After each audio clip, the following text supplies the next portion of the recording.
Cut no gang, cut no gang. We're gonna break down hair coloring today, cut no gang. The correct terminology, and If I need to cut it, nah. I'm about to get you together. cut no gang. So, in order to talk about hair coloring, we're gonna break down the key words when we talking. So, for instance, what we're talking about right now is hair coloring. So, let's break down hair coloring. Hair coloring is the art and science of changing the color of the hair.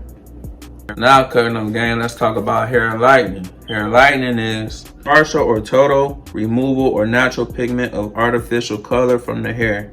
In today's barbershop, many clients expect barbers to be skilled in performing hair coloring and lightening services.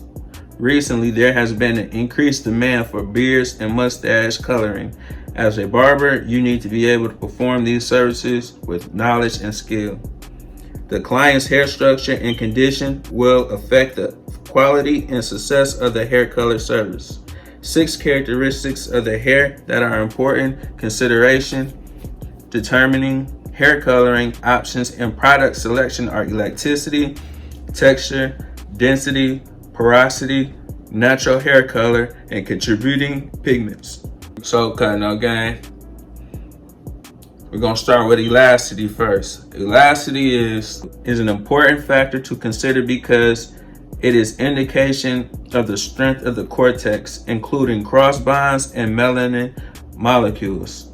Normal elasticity is indicated by wet hair that can stretch up to 50% of its original strength and then return to that length without breaking. Low elasticity is indicated by wet hair that does not return to its original length when stretched. That's one of the characteristics out of the 6. The second characteristic is texture. Texture is the diameter of the individual hair strands determines whether the hair texture is classified as fine, medium, or coarse. Melanin is distributed differently within the different textures. Fine hair has melanin granules grouped tightly so that the hair takes color fast and may appear darker. Medium texture hair that is an average response time to hair color products. Coarse hair has a larger diameter with loosely grouped melons, granule, and may take longer to process. And then we gotta know what density is.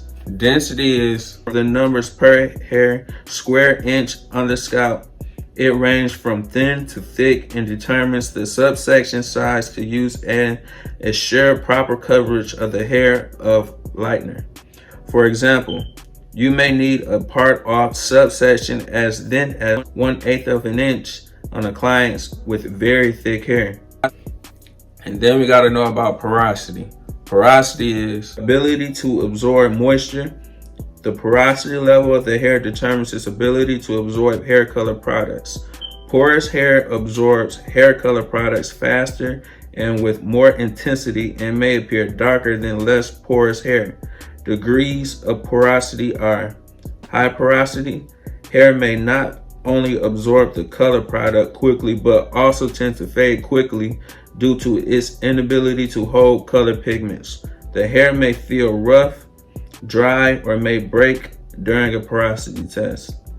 Average porosity. Cuticle is slightly raised and the hair tends to process normally. You should feel a slight roughness to the hair during a porosity test.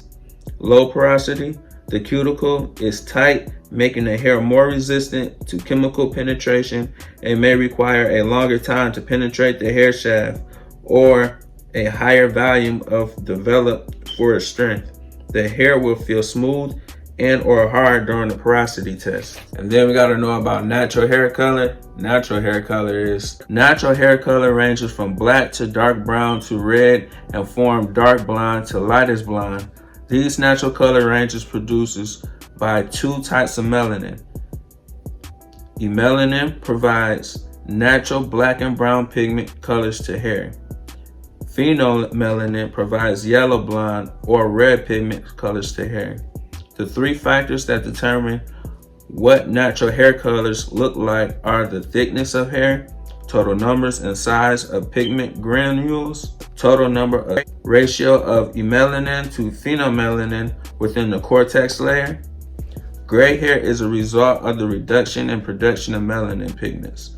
White hair is actually the color of keratin without melanin and therefore does not contain either type of melanin. Then we got to know about contributing pigments or undertones. Contributing pigments and undertones is the pigment that lies under the natural hair color. The foundation of hair coloring is based on modifying these pigments with hair coloring products to create new colors. When lightening a client's natural hair color, the darker the natural level, the more intense the contributing pigment. So there you have it, cutting up gang. We just went over elasticity, texture, density, porosity, natural hair coloring, and contributing pigments. So y'all definitely want to know what those are when dealing with hair coloring and trying to obtain y'all barber license. So if y'all like videos like this, make sure y'all like, comment, and subscribe. And it take a long time to make these videos, and I really appreciate it. It means a lot when y'all do that. And I'm talking about, and I'll see y'all tomorrow.